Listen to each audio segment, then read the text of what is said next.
শুভ সকাল সবাইকে। তো যাই হোক আমি চলে আসলাম আবারও আপনাদের সামনে মজাদার একটা সালাদ খাচ্ছি সেটা দেখানোর জন্য করে। তো এটার রেসিপি পেতে হলে আমার ইউটিউব চ্যানেলটাকে কিন্তু ঝটপটে সাবস্ক্রাইব করতে হবে। আর এরকম সালাদ যদি থাকে সকালবেলার খাবারের সাথে আপনাদের তাহলে সারাদিন আপনাদের শরীরে ভরপুর এনার্জি থাকবে। কোনো ক্লান্ত থাকবেন না।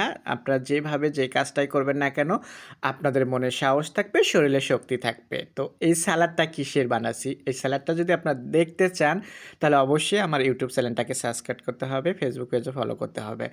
নেক্সট ভিডিওতে আপনাদের কাছে তাড়াতাড়ি পৌঁছে যাবে এই সালাদটা। তো এই সালাদের ইম্পোর্টিং যে খাবারটা থাকতেছে, উপকরণগুলো, সেটা কিন্তু আমি এখন এই ভিডিওতে বলতেছি না। এই ভিডিওতে আমি না বলে আপনাদের জন্য সারপ্রাইজ থুয়ে দিচ্ছি। আপনারা আমার পরের ভিডিওটাতে কিন্তু একদম পেয়ে যাবেন। ফুল একদম ভিডিওতে আমি কি, কি উপকরণ দিছি।